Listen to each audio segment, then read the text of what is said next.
Like it or not, the way snooker is played is changing, and ever since it first appeared on TV, it's been possible to track that change. And although these days the standard of play is clearly far better, the modern player has found new tricks and new ways to manipulate the game. So here's the top 10 shots that players will have to adapt to gain an advantage over their opponents. A long time ago, Australian snooker player Eddie Charlton said you should never attempt to move a red from a red, and he had a good reason for this. If you're potting a colour, the red you're carrying away from a cushion or out of a difficult position is the next ball you're probably going to be playing. But if you play the shot from a red and the cue ball finishes in an awkward position, you've then got a pressure pot to try and keep the break going. But these days you're going to need to be able to move a red from a red, otherwise sometimes you're going to be at a real disadvantage. This type of shot is played so often now that Jordan Brown even played it twice in his Welsh Open winning break. So let's look at something a little more interesting, or maybe not, because our next shot is Mark Williams' new break.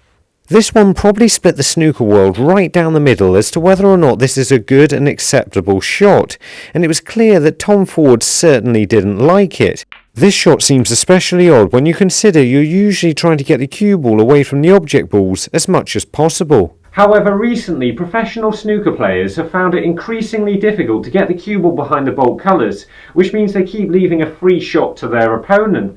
Now, this isn't because of their lack of skill, this is because of a problem with the table, and that's a specific problem relating to the cushions. Most of the time the balls will bounce off a cushion exactly the same way that light reflects off a mirror, so if you place a mirror on the cushion and try to pot the ball in the reflection of the pocket, you should play the perfect double. Unfortunately, especially on new tables, the shallower the angle you play the shot at, the less effective this is. As the balls do something we usually describe as sliding, which means they break a little bit wider, and on a break-off shot, the cue ball hits 3 cushions and can slide off every single one. Meaning if you want to get the cue ball in behind the bolt colours, you have to hit it so thick you almost always bring a red back. Hence rolling into the pack. Unless it's a touching ball, my opponent now can't get back to bulk, meaning they have to play to the top cushion. Meaning I now have a simple shot down the table with little risk of leaving a pot on. Although this did go wrong for Williams against Selby, possibly costing him the match in the Champion of Champions. He left that one on.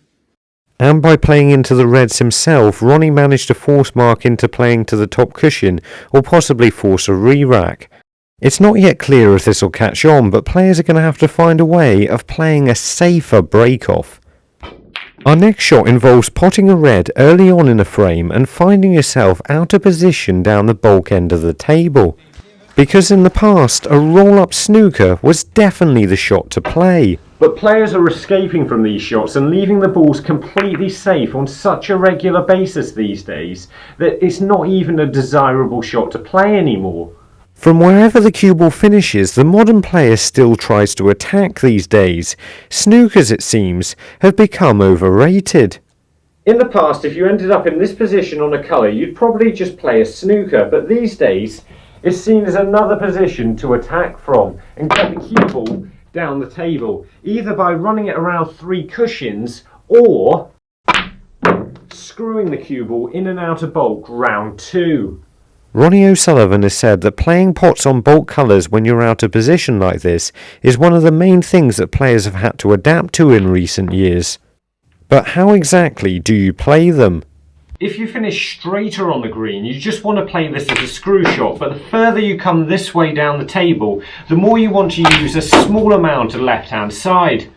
If you find yourself with even more angle than this, you can even screw the cue ball directly off the bulk cushion and get yourself back down the table. Just because people are playing more attacking shots doesn't mean the safety shots aren't changing as well. What happens when a frame of snooker ends and the players are level on points?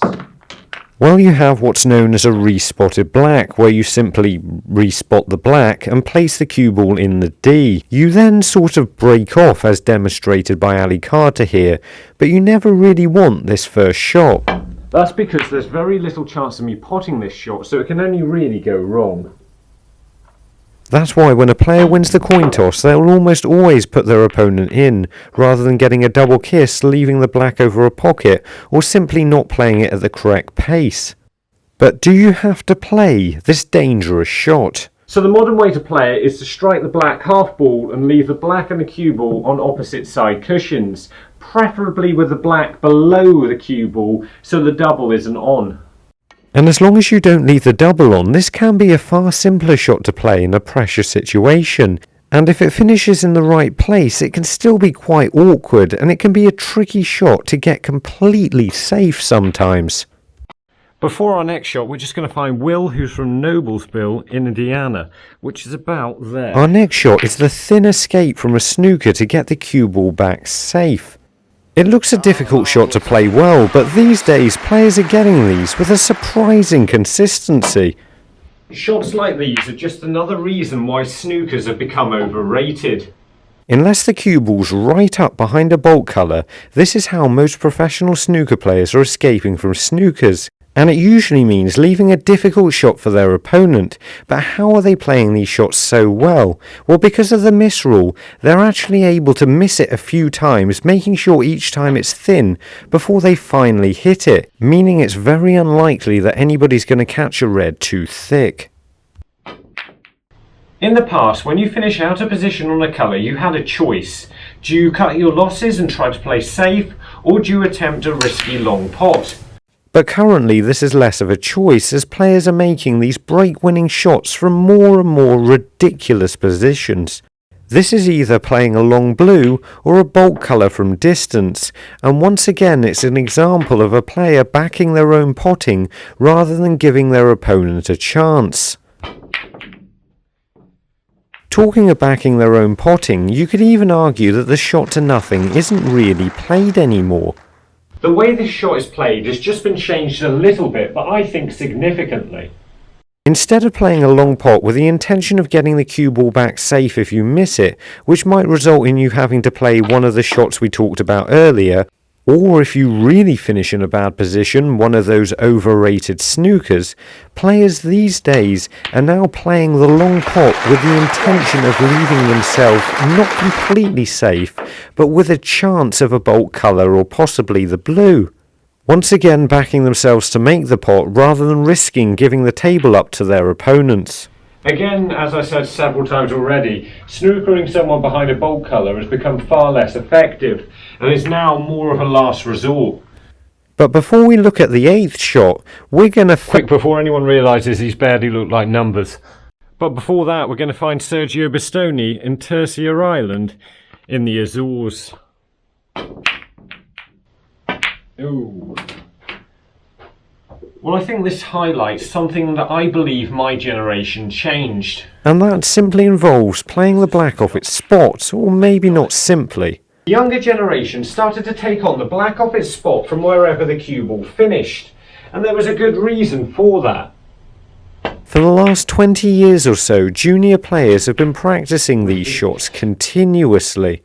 Sometimes monotonously playing the black off its spot hundreds and hundreds of times in just one practice session, so when they got to a match, this is a shot they felt very comfortable with. These days it doesn't actually matter how difficult the cut in the black is, players are still taking it on and expecting to get it. Now there was a number of shots I wanted to add to this list, but they weren't really significant for one reason or another. So let's have a bonus round, starting with Cliff Thorburn and the dump shot. This is where you just play the cue ball onto the top cushion rather than risking playing back to bulk. Now this was a long time ago and the shot would have already existed, although him or another Canadian player probably gave it its name. Although screwing the cue ball back safe is a shot that's played a lot more often these days, it's not like it never existed in the past. So it's only a bonus shot. The next shot is something I've seen Ding do a few times, where he's managed to pot a ball off a ball blocking a pocket, which isn't as easy as it looks, and he plays it impressively well, but it's only ever him that I've seen playing it, so I can't really count that as a new shot. And annoyingly, I couldn't even find any examples of him playing it. And because the quality of the tables have improved, players are generally a lot more trusting of them. Players were obviously still opening the reds in the past, but you could argue that these days this type of shot has become a lot more essential. Again, instead of giving the table back to their opponents, even if you can play one of those overrated snookers, players are once again backing their own abilities and are usually trying to get into the reds from the first opportunity, no matter how difficult or risky this might be. To new viewers of snooker, our final choice might be a surprising one. That's because it's exhibition shots, and even though this won't help anyone win a frame, no one was really playing these shots at all even 10 or 15 years ago. Nowadays you could argue with players like Judd Trump this is something the crowd actually comes to see, but in the past this was a completely different story. Even Alex Higgins would rarely play complex shots unless it was the simplest way of winning a frame. These exciting shots could be seen as an insult to your opponent. It's hard to imagine that just a few years ago, playing an exhibition shot could be seen as showing off, and showing off was heavily frowned upon. Even during Ronnie O'Sullivan's career, him playing left-handed and having 100 breaks left-handed was seen as a little bit insulting by some. Thankfully all of that has changed, and Judd can even do whatever the hell this is and no one really seems to mind.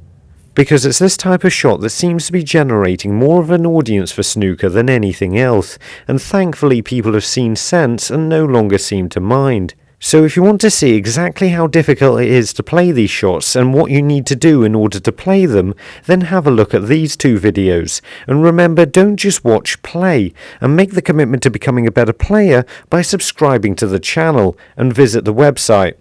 See you later.